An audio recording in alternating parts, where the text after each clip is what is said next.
Welcome. Can you hear me? Yeah, great. I'm Sarah Metcalf.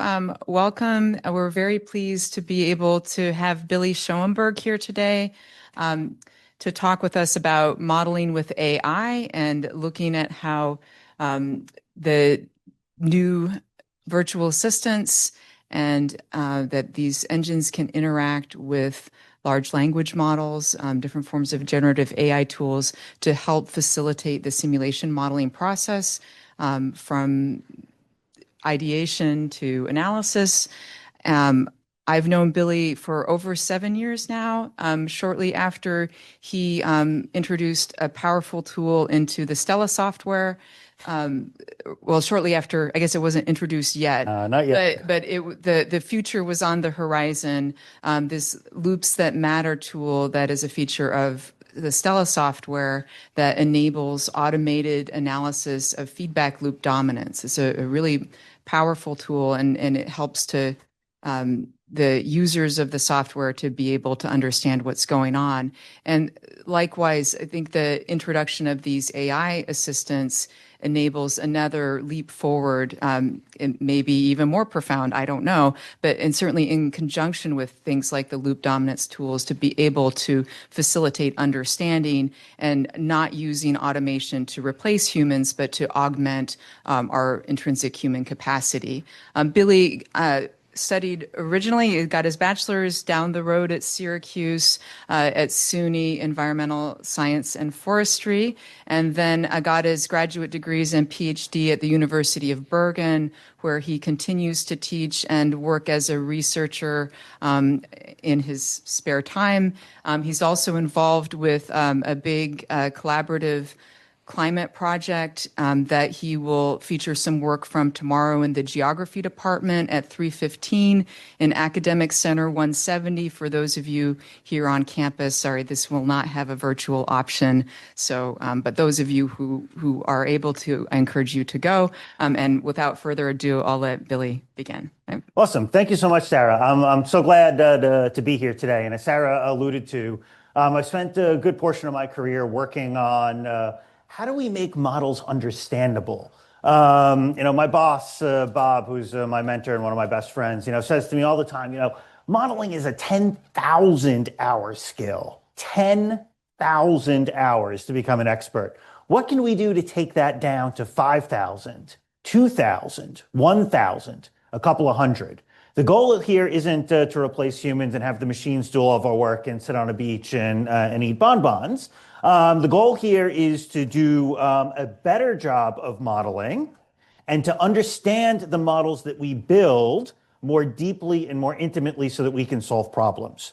So with that context, let me talk to you about some of the opportunities for modelers in the current era of artificial intelligence. So to me, these tools really help us overcome barriers. That 10,000 hour barrier is a real big one. Who's about to commit themselves to 10,000 hours worth of studying and hard work right now, today? Come on. Gee, no hands in the room? If we can knock that down a bit, we can get more people into the modeling community. And I believe that modeling is fundamentally about understanding. And so we can use these tools to help us understand the world around us. I point to the fact that LLMs have demonstrated proficiency, LLMs being large language models, in similar complex tasks. Who's heard about Claude Code and Codex and all of these tools that are out there building software? They're phenomenal. And if they're used properly, if they're understood, and if they are leveraged appropriately, what they do is they help the human become more productive in solving the problems that they care about. I think we can do the same thing in the modeling and simulation fields.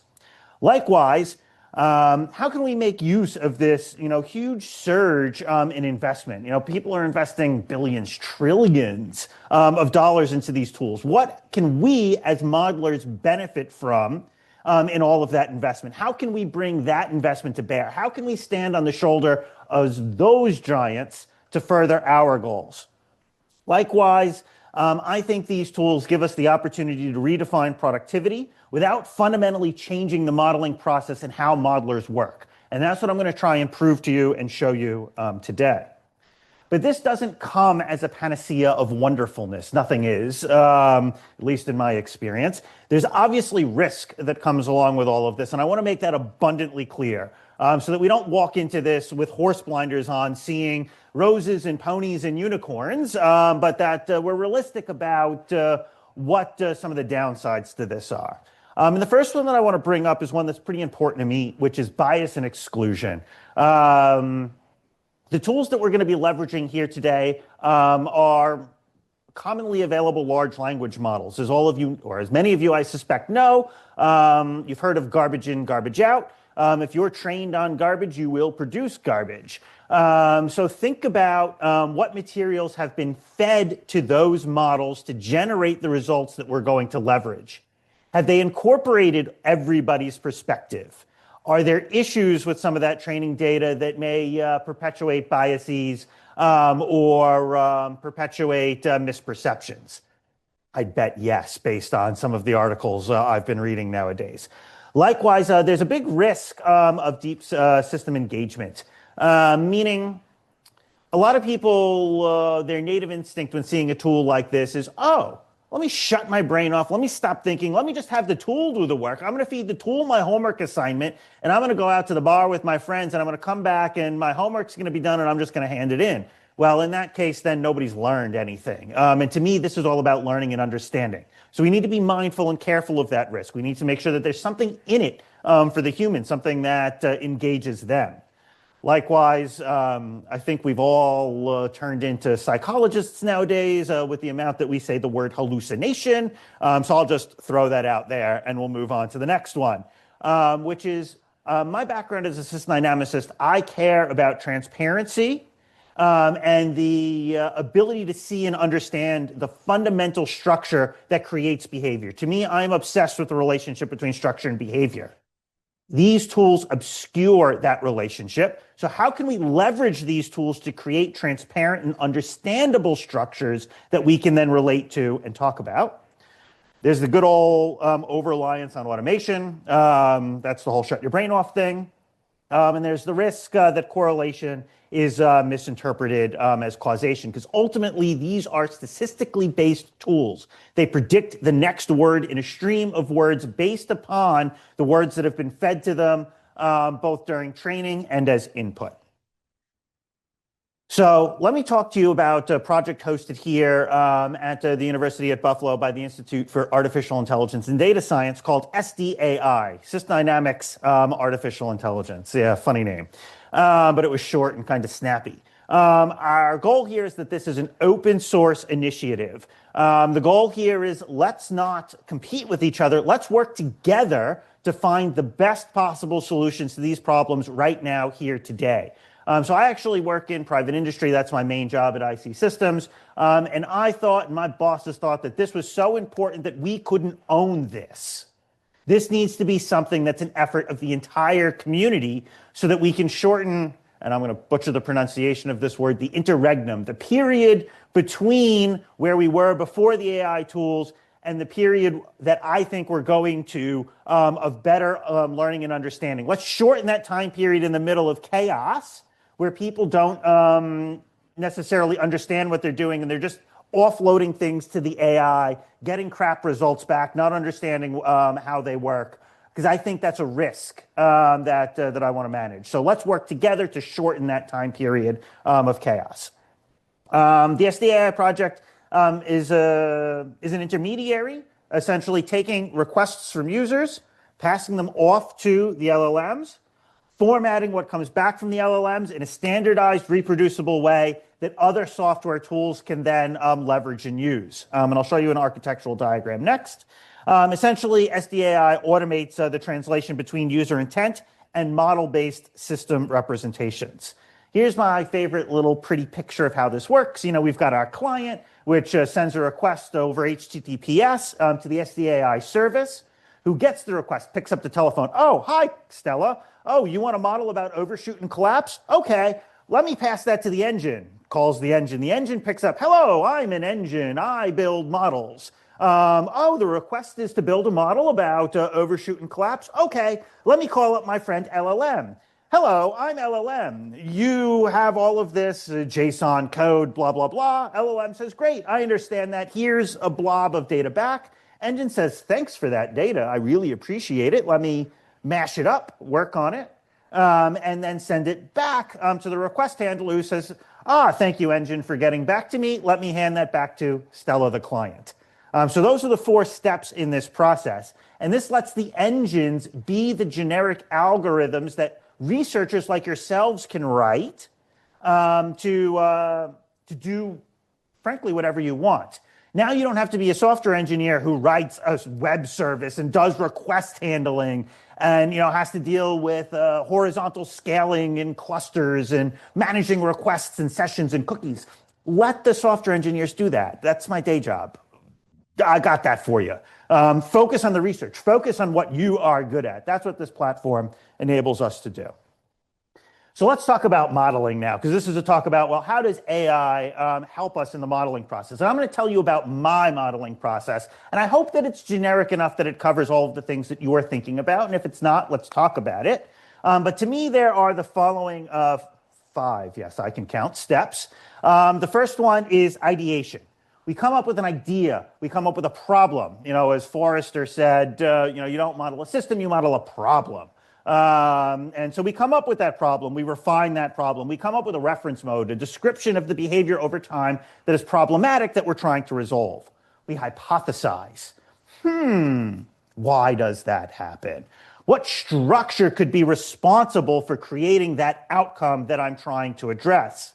We then, if you move into the stage, quantify. There are plenty of qualitative models, and SDAI does support those as well. But I like to quantify. That's my bias. So in quantification, we build stock flow structures. What's the differential equation that represents that hypothesis that I came up with? And that hypothesis is supposed to represent the behavior over time that is the problem. After quantification, we go into analysis. Why does that differential equation do what it does? Why does that differential equation reproduce the problem? What are the important processes being represented by that differential equation that create behavior, that yield that understanding? And then finally, we did all of this to solve a problem. So now it's time to come up with policy. What can we do? What experiments can we run in the model that we can't run in real life? Because, well, if we're trying to solve climate change, we don't have, 1,000 Earths to work with and try, 1,000 different carbon tax solutions with. So let's test those out on the model real fast, see what works, and then make that as our recommendation to fix the problem. So that's my modeling process. I described it very linearly. Ultimately, this ends up being a highly iterative process. I go from ideas to hypothesis, which makes me rethink my idea. I then start quantifying, my hypothesis was really quite screwed up. Let me rehypothesize, and sometimes that makes me come up with a new idea. You get it. You've been there before. So I'm going to talk about 2 key engines in the SDAI project today that we're going to use to actually go through pretty much that entire modeling process. The first one, I put it on the right, Selden. Named after Harry Selden, the greatest system dynamicist who never lived. If you've read the books, essentially he can model anything and everything. So why not call the discussion bot who helps us understand the models that we build, Harry Selden. And then what's called the quantitative engine, the tool that builds the stock and flow models for us using LLMs. So let's start with the beginning of the modeling process, ideation. Okay, and I'm going to show you 2 techniques that you can use to help you come up with ideas. The first one is LLMs, by their nature, will fulfill whatever request you give them, no matter how crazy that request is. You ask for, give me a model of the global economy and climate change and my uncle. It'll give you something back, but it's not going to be that good. So the important things to do is to break your problem down into steps, and then to validate at each step in each stage gate what comes out of the tool, make your own adjustments to it to actually make it so that you're getting the right behavior for the right reasons, and then go on to the next step. So we're going to use the AI to break the modeling process down into smaller tasks, and we're going to use the AI to suggest prompts that it can use to help us build this model. Okay, so Let me show you Stella. Stella is a sysdynamics tool for building simulation models. This is the SDAI client that I built. There's another one inside of a tool called comodel.io, and I'm sure there are other people working on clients as well. And we're going to start with the discuss tool called Selden. And we're going to take this problem statement I have here, and we're going to put it into the problem statement box. My problem statement. I'd like to understand the dynamics of overshoot and collapse with a non-renewable resource in an ecological context. Okay, that's what we're going to do today. That's what I want a model of right now. And if I come back to PowerPoint, I'm going to take this prompt that I had on the slide, and I am going to paste it in to Selden, and I'm going to submit. And here I say, give me 2 steps that I can use to build a sysdynamics model of the problem statement.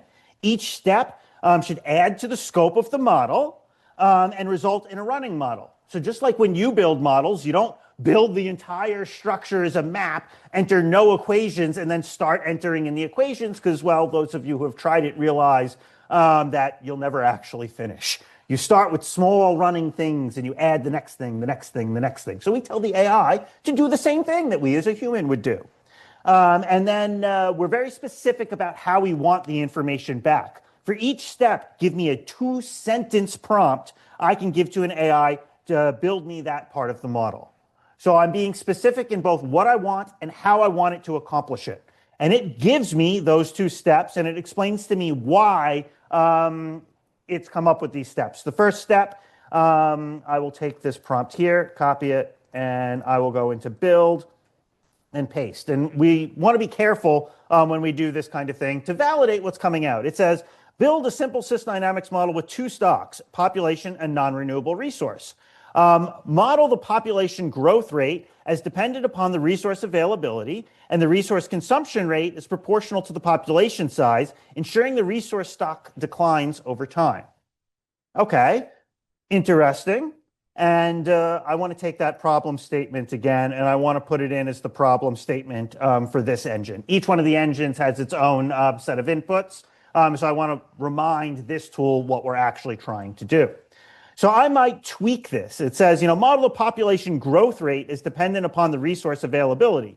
That might, think of these tools as kind of your literal alien from outer space. I don't know if you ever did the homework assignment of, write instructions for an alien to make a peanut butter and jelly sandwich. Pick up knife, lift knife, bring to jar, put in jar. Oh, you didn't tell it to remove the cap. It just sticks the knife into the cap and you're stuck. LLMs work oftentimes in the same way. So by putting population growth rate like this, in this manner, my guess is we would get out of it just a single flow impacting the population, not births and deaths. It would model it as a net flow, a net process. I want births and deaths. So I'm going to say model the change in population from births and deaths as dependent upon the resource availability. That change in instruction essentially infers that I want 2 partial derivatives for my integral. The integral being population, the partial derivatives being births and deaths, as opposed to an integral population and its derivative net population change. To me, having those things disaggregated helps me understand. Submit. This now goes off and is sending a request. I'm using Gemini. I'm actually using their new September 2025 preview. It's twice as fast as their old one. And on all of the benchmarks that I'm about to tell you about, it performs equally as good as the original Gemini 2.5 Flash. So, hey, I'll take twice as fast for nothing. That's good news for me. And what it's doing is it's using what's called a structured output here to build a JSON structure that represents the model. So what is a structured output for those of you who don't know? It is a contract essentially that you sign with an LLM that says, I want my information back according to this very specific schema. I want this, I want a list of variables. I want a list of connections for each variable. There needs to be an equation and documentation and units. And it guarantees that you're going to get the information back in the format that you requested. When you use ChatGPT normally, you get bullet points and, just text being barfed out. Well, as a software engineer, I can't parse that because every time it writes it out differently. I need a standardized, reproducible, sorry, struggling with English, format that I can depend upon. And that's what the structured output is. And that is the key leverage point that makes these tools work. Read about structured outputs if you're interested in doing this kind of research. It's worth every minute that you invest into it. So here we have our model.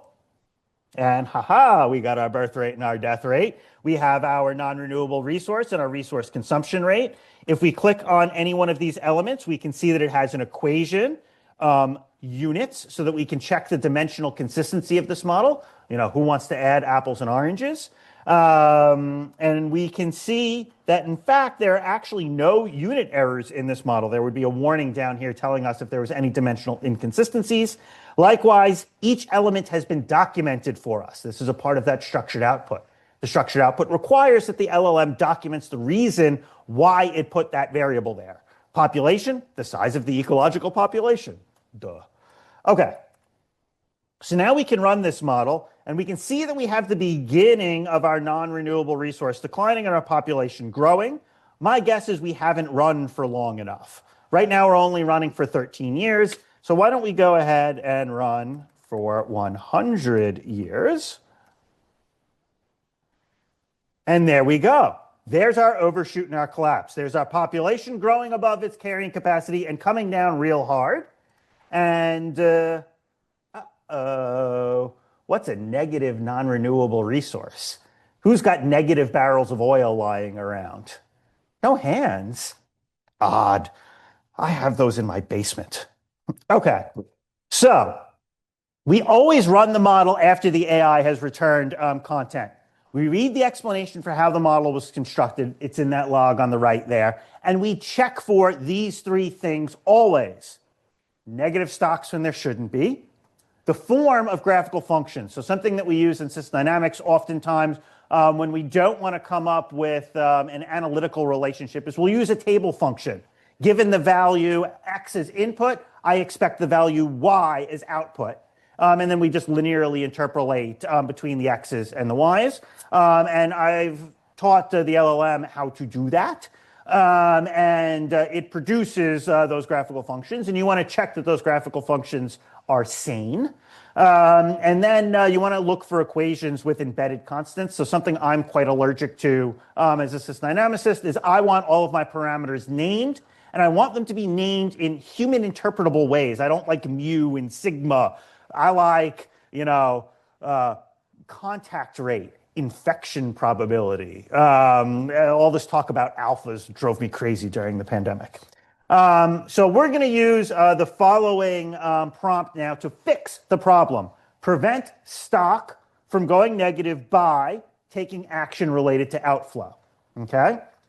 So we come back to Stella, and we come back to the AI assistant, and we say prevent non-renewable resource from going negative by limiting the resource consumption rate. Okay. And that now we can send to the LLM, and it now has access to the model.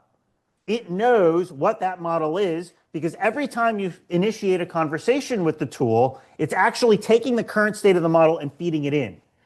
So if you've seen like the movie 50 First Dates or whatever, that's how this LLM works. It has no idea what it ever said to you before. It has no continuous memory. The client provides it its context. And in this case, Stella is providing it the model, all of the equations, the documentation, all of the connectors, and it's providing what's called the LTM, the loops that matter analysis that Sarah was talking about. We'll talk about that in just a minute.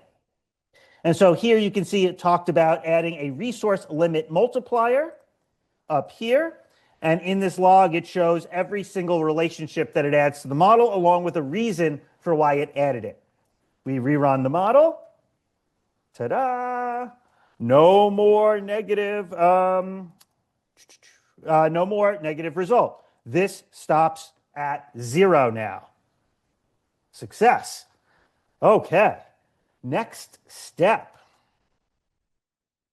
So now we come back and we have our model. Let's assume for the moment that this is the model that we've always been looking for, that we've gone through the modeling process as I laid it out. We did ideation. We kind of skipped hypothesis. We let the machine come up with the hypothesis for us. Let's assume now that we're happy with this model. Trust me, I've generated this model 100 times. We're good with this one. So now we want to go through the process of analysis and understanding. Why does this model do what it does? Why does the population collapse? Okay? And we're going to take these 3 steps and we're going to use the Selden tool. We're going to create a table of all of the stocks, flows, and key converters. All of the key variables in the system we want to expose to the LLM. We want the LLM to know what is the behavior over time for those elements. Some of you might ask, well, why not just give it every variable in the model? Well, LLMs have a context limit. And not even withstanding that limit, think of your own brain. If I were to tell you every piece of data about what's going on in this room right now, the air temperature, the CO2 concentration, the number of people and how you're located and how you're dressed and who you're sitting next to, and then I were to ask you, why are Harvey and Sarah friends? You'd be lost in all of this information. You wouldn't know which way is up. LLM, in that sense, the human metaphor works. You can overload and blow out the context. So we want to share with the LLM only the variables upon which we care about that we're asking it to help us understand the behavior of. Sharing with it everything, think about some of the large models that you all develop, 1,000 variables, 10,000 variables. It'll never be able to sort through that mess. Help it do its job by narrowing its context to the things that actually interest and excite you. We're going to run the model with LTM, and then we're going to ask for a feedback-based explanation. So give me a feedback-based explanation for why population collapses. So I've said this LTM thing a bunch, and you heard it from Sarah, and you're like, okay, what are they talking about? They on drugs? No. That is this panel here in the software, which shows us in this graph here which feedback loops, which processes in this model are determining the behavior of this model at each point in time. So this red block is the reinforcing feedback loop that goes from population to birth rate to population. The more population I have, the more births I have. The more births I have, the more population I have. Reinforcing, in this case, up. And so if we look at all of these, we could sit here and painstakingly go, okay, at time 3175, the dominance of this model shifts dramatically to loop B3. Let's go to B3. What is B3? B3 is the non-renewable resource through resource availability impacting the birth rate. Okay, and we could sit here and go through manually that process.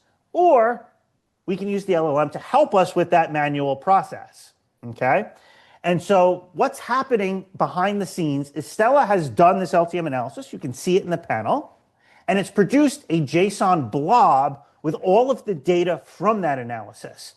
It says, okay, this loop is dominant from time 0 to 31.75. These are all of the loops in the model from 31.75 to time 50. I don't know, I'm making things up now. It's this. And it gives it all of the answers, but as JSON. Raise your hand here if you read JSON for fun. Gee, no hands? Well, LLMs do, because they're not like us. They're machines. They don't get tired of reading code. And so we pass Selden implicitly that LTM analysis. So now Selden has access to not only the model structure, not only the behavior that we're about to give it access to, but also that loops that matter analysis that tells it why the model is doing what it's doing, but in a way that's hard for people to understand, but easy for a machine to understand. So that's the next lesson here. When you're using LLMs, you want to cheat. You want to give them the answer and ask it to tell you the answer that you already gave it.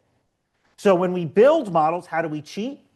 We give it the answer in terms of background information, research that people have done on the problem. We feed it research papers, and we say, build a model of this research paper.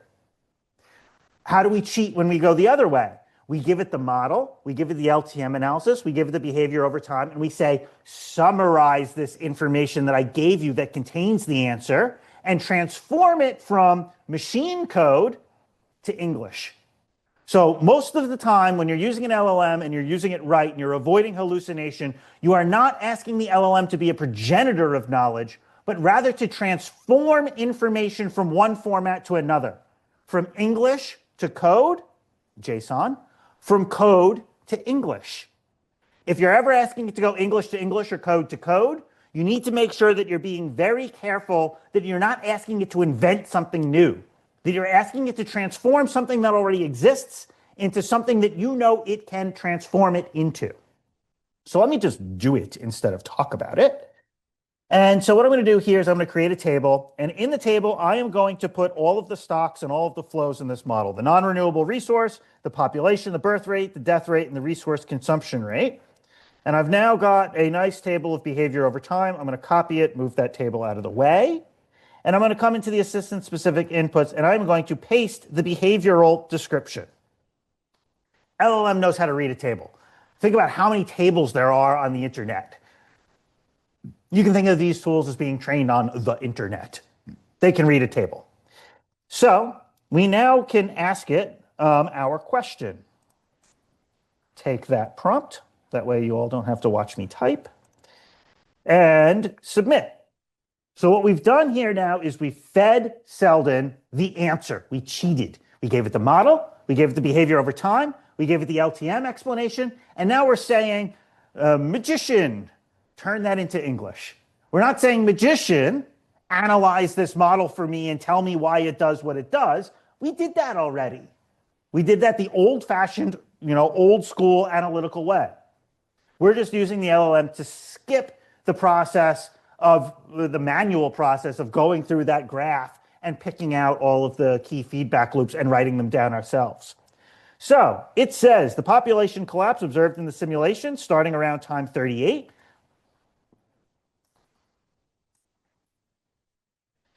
I'd say that's about time 38. And see, it's not a trick. We don't give it a chance to hallucinate. We gave it the answer. We gave it the behavior over time of population. We gave it the feedback structure that showed that there was a shift in feedback loop dominance at time 38. It knew all that. It didn't have to figure anything out for itself. It just had to figure out how to turn it into English. So it explains R1. It then goes into phase 2, which is the resource constraint being activated.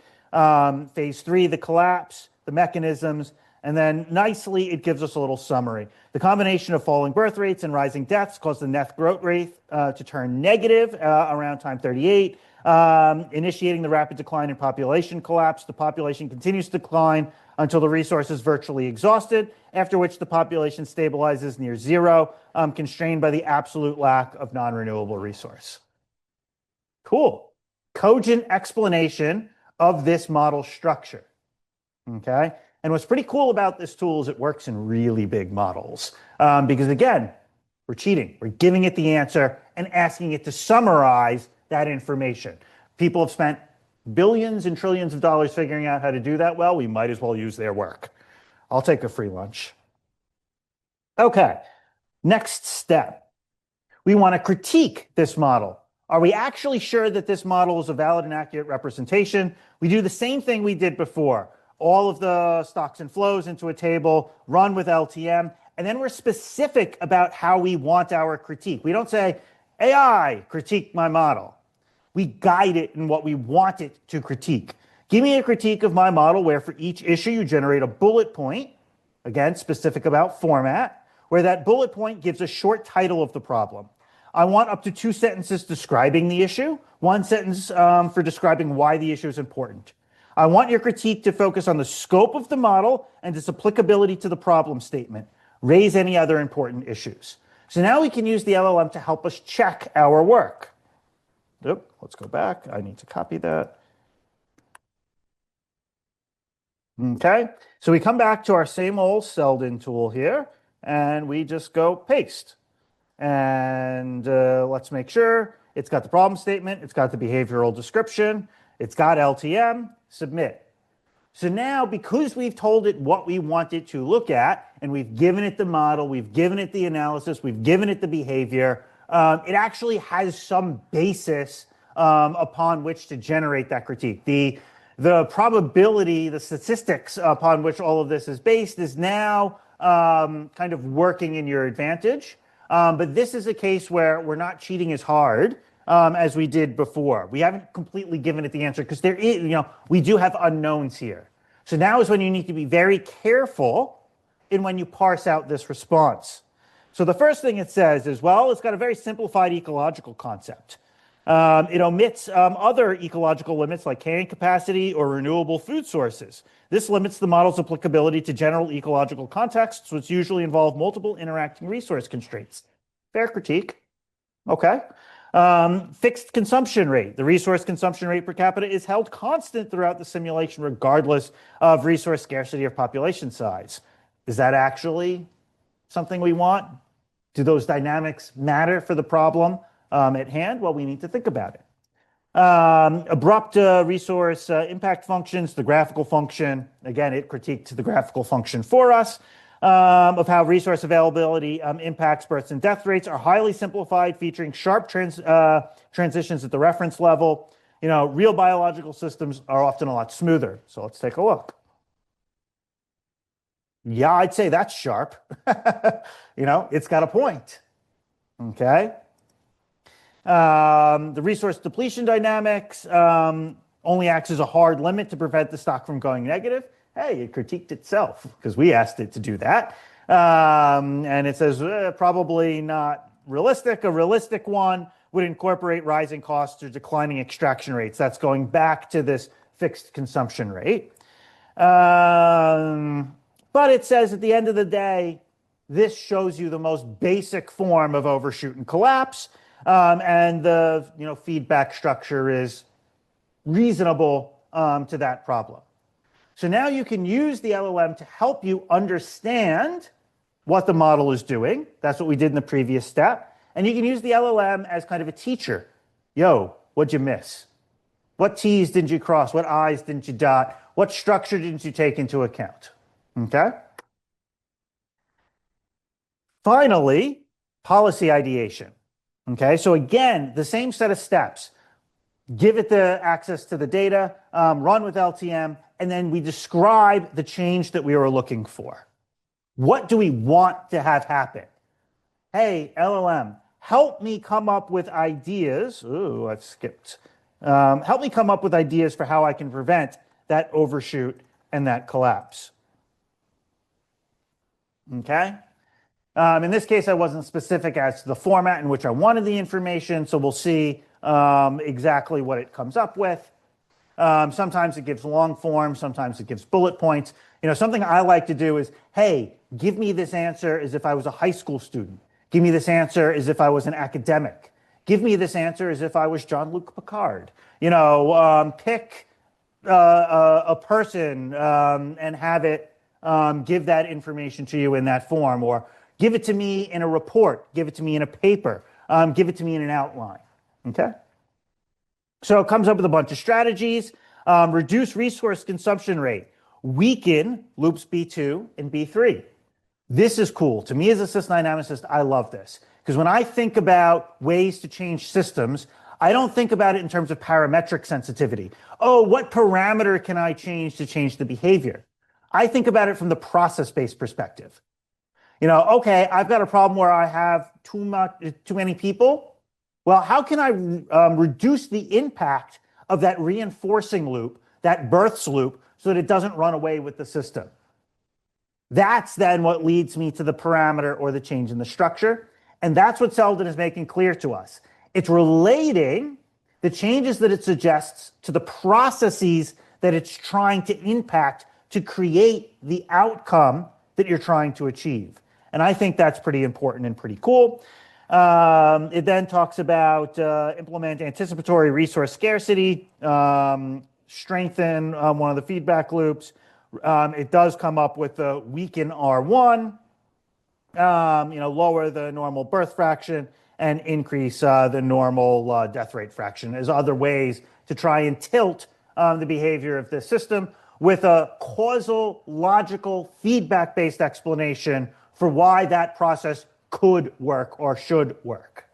Okay, so you can go through and begin to validate these kinds of things. So at this point, we've been through the modeling process and you've seen the tools. Okay, so you know now that you can use these tools to help you along the way in your modeling process. We didn't feed it a homework assignment that said, understand the determinants of overshoot and collapse. Your model must have population, births, deaths. We didn't feed it the assignment. We had to think logically as scientists about how to organize our thoughts and our processes. And we were able to use the LLM to speed things up. If I were to do this before, it would have taken me 2 or 3 hours. I did it with you in 20 minutes. That's the kind of gains I'm looking for. So how do we measure if any of this stuff is reasonable? How do we determine if Gemini is better than Claude, is better than O1 or O3 or O4? That's where benchmarking comes in. So one of the cool things that this institute has started up, thanks to Sarah, is BEAMS, benchmarking and evaluation of artificial intelligence for modeling and simulation. I got it. Sorry, I'm not very good at acronyms. And as a part of that group, we've come up with a series of automated evaluations that we can run to test the engines within the platform and see, well, how good are you at actually doing what you say you're doing? Is the label on the box actually accurate to what's inside of it?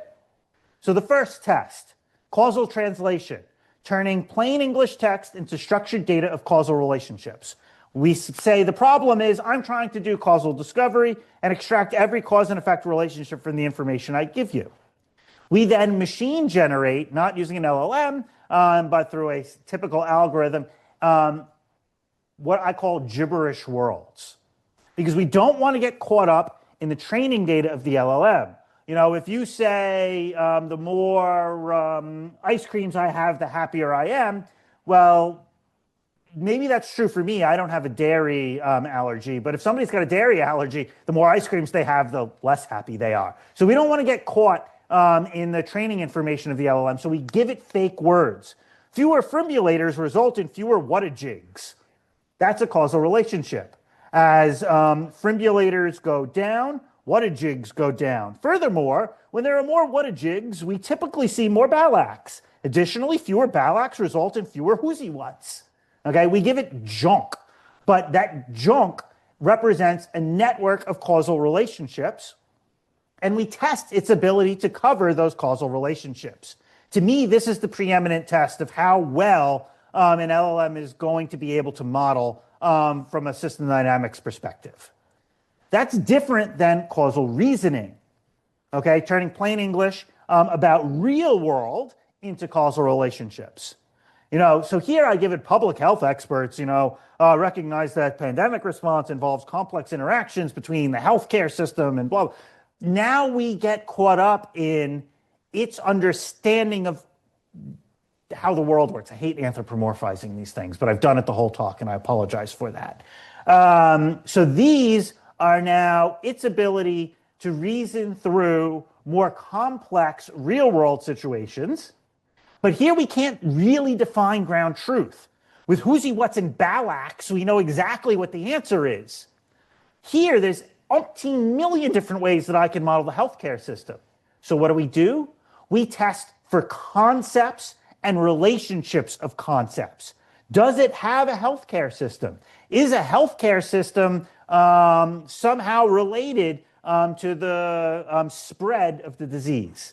We look for particular links and particular concepts within the generated model to make an automated evaluation as to whether or not that model has something to do with reality.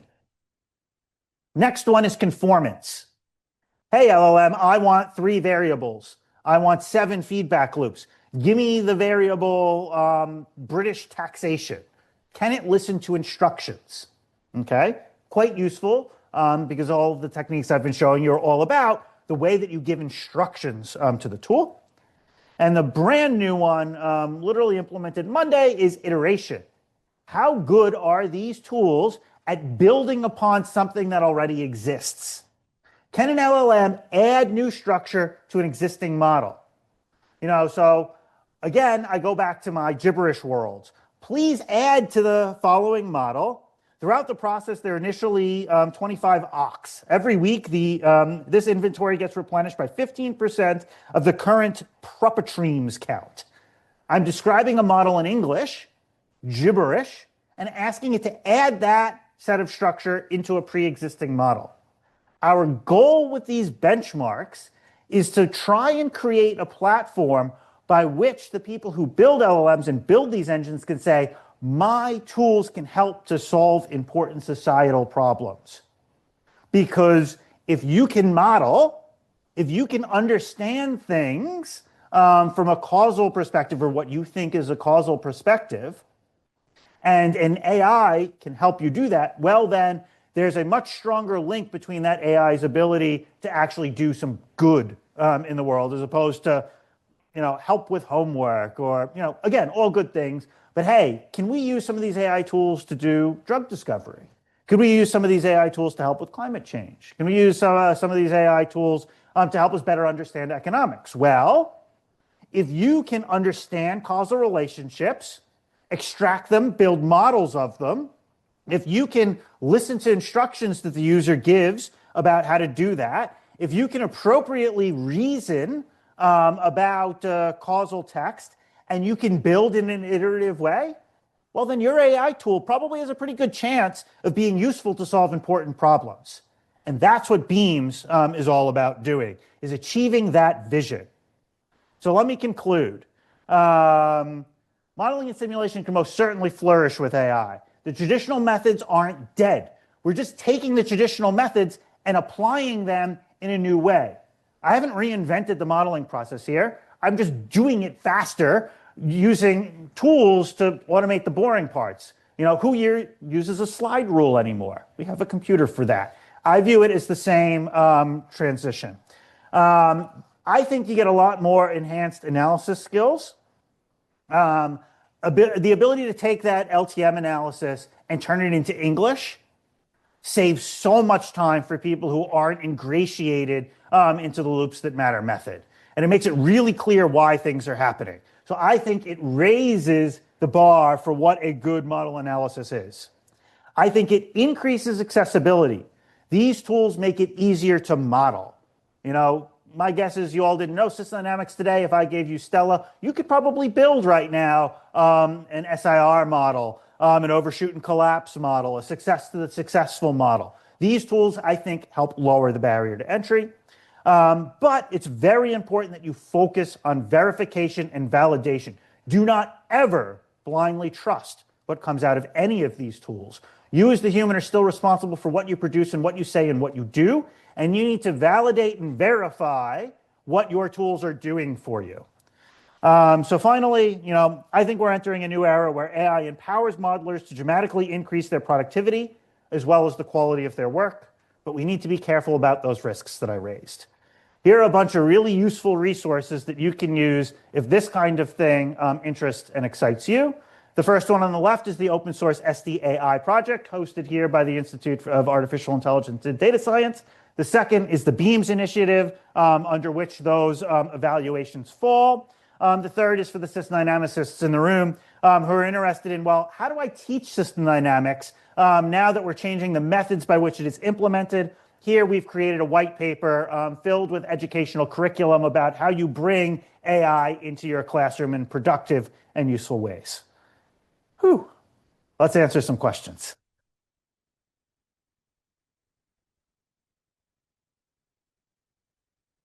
So we can take questions in the room, and there is actually one online in the chat. Will Billy's slides be available after the lecture? And in the chat, if you are willing, I can put the link in. I wanted to ask. Okay, go for so it. Yes, you have access to them in my Dropbox. So yes is the answer, and of course, this is also being recorded. So, any questions in the room or online? If you're online, you can also raise your hand and unmute. Oh, we do have. So wait, hold on. Let me bring the microphone to you, or if you would, actually, that's great. Thank you. Thank you for a nice presentation. I have a question. There are the steps you demonstrated. For example, the critique step. The prompts that you provided, what will happen to the quality of result if we narrow it down to a more specific paper, for example? Like we ask to critique based on this paper. Is that result also like trustable? I think you'll get a much better result than my technique here, because my technique, I wasn't cheating. I was relying on the LLM's training and the information I gave it in the form of the model and the LTM analysis and the behavior to generate the critique. If you can actually point it to a resource that's actually got true facts and say, use this background information to critique this model, and the only things I care about are critiques relevant to that background information, I think you will actually get a higher quality critique. It will be focused and narrowed to whatever the context of that background information is. But I do think it would be a better critique from that perspective. Yeah, that's completely what I was expecting. But I mean, for example, when we are like a general prompt, it will look for example, thousands of papers, thousands of different resources. But when we are narrowing down to just a specific method or specific paper, or So that yeah, how that will affect the quality of. Yeah, so this is a little bit my fault. I kept anthropomorphizing this stuff the entire time. It doesn't look for anything. It's a statistical algorithm which is generating a probability distribution function for what the next token should be based upon the previous set of tokens that it has access to. So it's not making a decision like you would make, oh, let me go out and look at 1,000 research papers, read them all in response to your request, and then answer them. What it's doing is it's saying, okay, well, I've been fed this following stream of information, and I've started to produce this stream of information. What is the next most logical word or token and word aren't exactly the same thing, but let's just pretend in the sentence that would fit that. So what you're doing there is you're relying on the training of the tool to come up with the answer. You're not loading anything into the context. The context being that stream of input that is fed to the statistical algorithm before it starts generating output. So by loading a particular research paper into the content, you've conditioned the predictions that it's going to make. Because remember, all these are large language models. They are models of language. They're just predicting the next word based on exactly what you fed it, as opposed to its own training. By loading it with a bunch of information to begin with, you're narrowing the range of its predictions to focus much more on that content than the rest of the potentially garbage that was loaded into the thing when it was trained initially on every piece of text ever created on the internet. So there are a couple of questions coming up from online. Tina, you are welcome to unmute if you want to ask your question, or I can read it for you, your choice.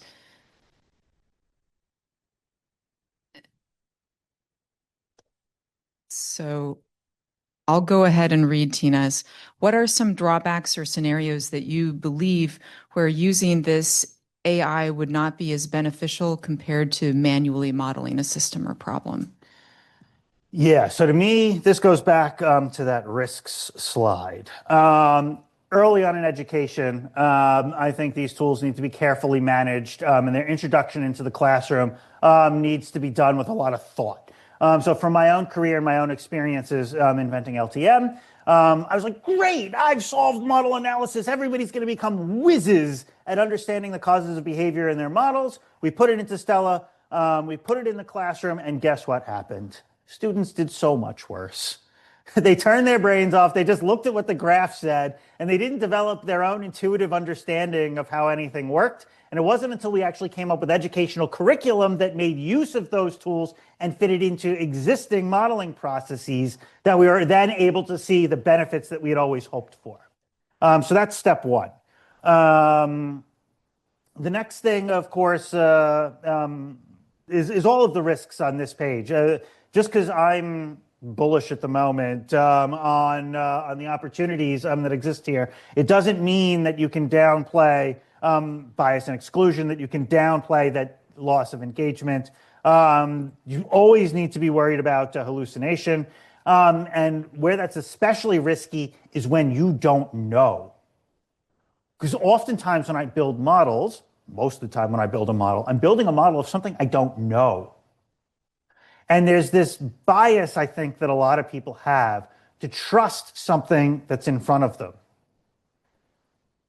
And when you don't know how it should work and you're presented with something that appears to work, your default instinct is going to be to trust it. And I think that's risky as hell.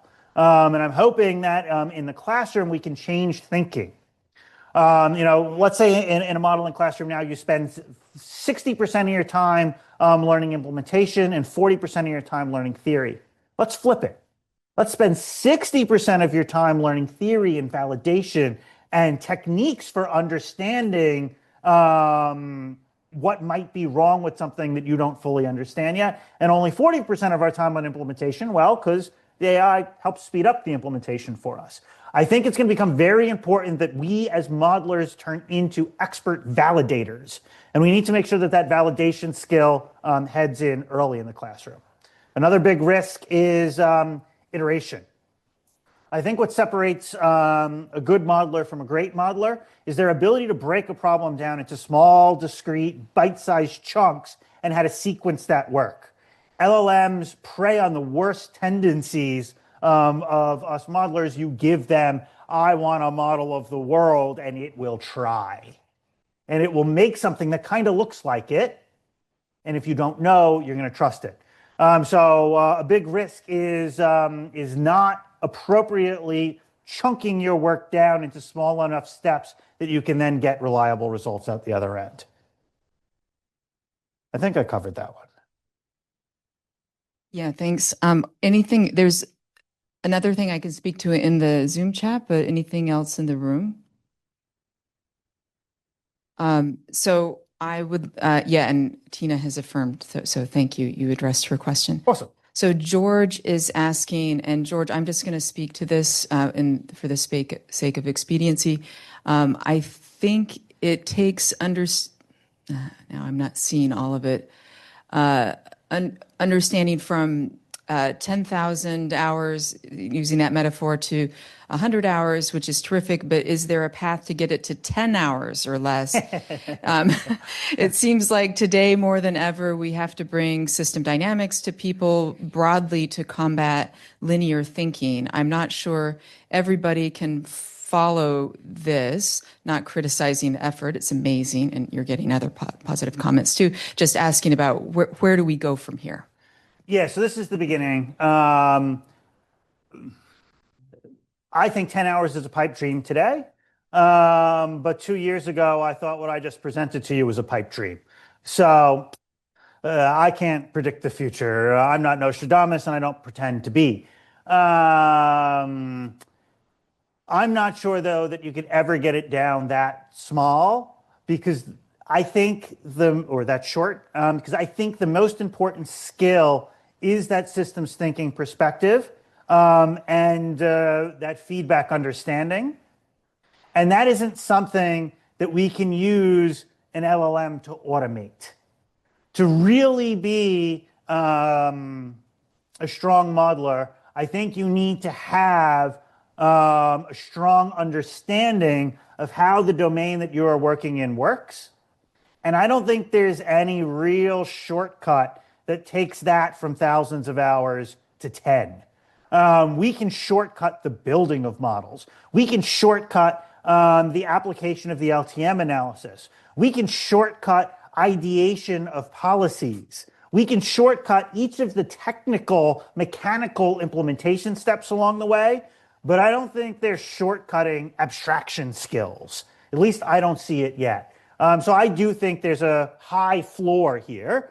I don't think that floor is 10,000 hours, but I don't think that floor is 10 hours either. But to ask me to pick between 10 and 10,000, I'm not going to pick. And George says, I have faith in you, Billy. You'll figure it out. Thanks. So I'm cognizant that we're right at the hour. And so I want to, again, thank Billy. I know there are more questions in the chat, and if people have questions in the room, I think we can linger a bit to address these. But if we could, I just want to give another round of applause. Thank you. And if people need to leave, they can. But for those of you online who just asked questions, if you want to hang out a second, I'll pose these. And there have been questions about the recording. I believe look for an email. So one question is it also possible to undo the results generated by Stella in case of any hallucinated results? Yes. Or compare the results generated by the subsequent prompts? Yes, Control Z undoes whatever the last Control step Z.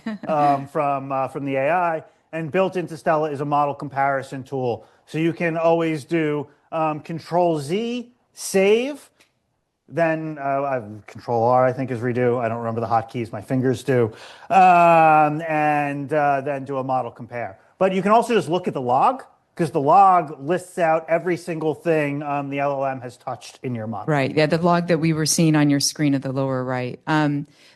Great. So another question, does the system have a kind of pre-processing step to address systemic bias in data? No.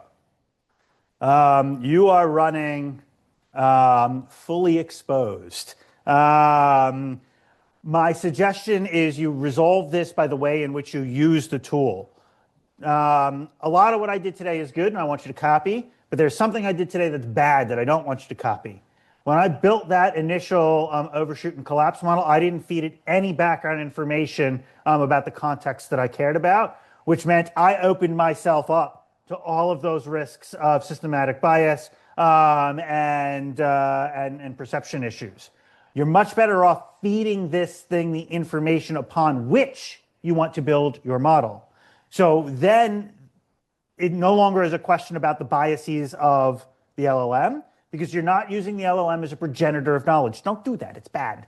You're using the LLM to transform information from one format to another. And that, in my sense, cuts you off from a lot of the bias risk. So as long as you've given it information that you believe to encompass all of the perspectives that you believe relate to the issue that you're trying to study, then you can have some confidence that what the tool is producing is related back to that information.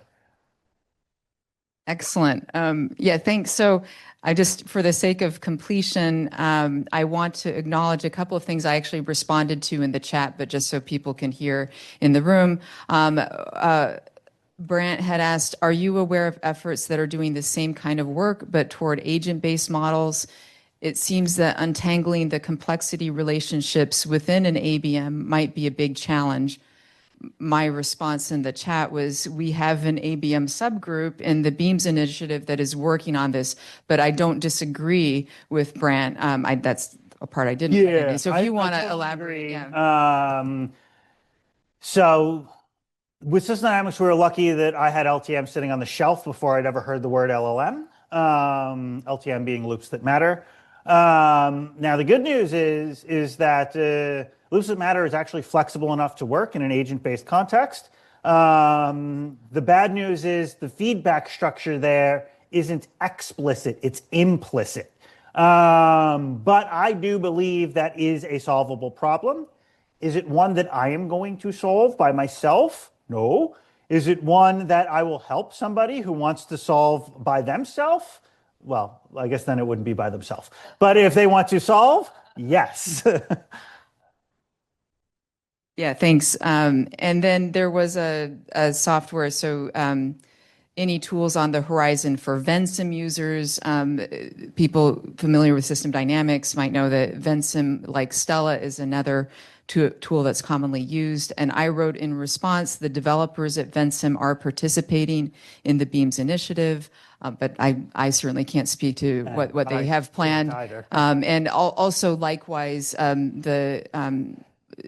people at AnyLogic, which is a multi-method software tool, are also participating in the Beams initiative. So that's the whole idea of the SDAI being open source, and the whole idea of having Beams being broadly modeling and simulation. So it's a bigger vision. Yeah, the only thing I would say to that is, in my position as developer for IC Systems, I have asked the folks at Ventana to please implement SDAI if you think it's useful.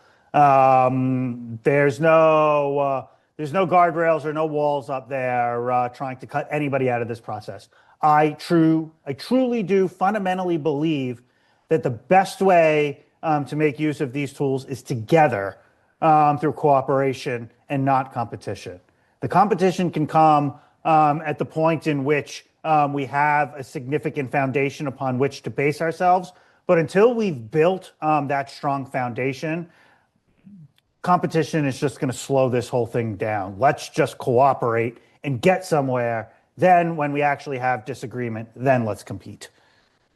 And just to note that comodel.io is another tool that is used for qualitative causal mapping, and that was a early collaborator with Billy that led to the development of the SDAI project in the first place. So it's certainly open to that. Anything else in the room, or are we all good?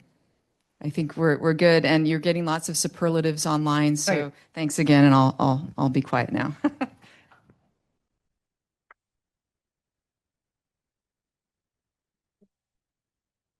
What is? Oh yeah, I'm sorry. Yeah.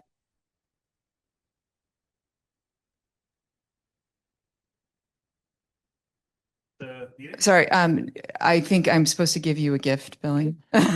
Sorry. So yeah. I'm one of the associate directors of IAD. Sorry, I was a little late because I was on another meeting. But the Tech Exchange seminar series is something that we run, and thank you for participating. Oh, thank you very much. I really appreciate it. Thank you for having me here. Thank you, Ranga, for your support. I appreciate that. All right, great. Thank you.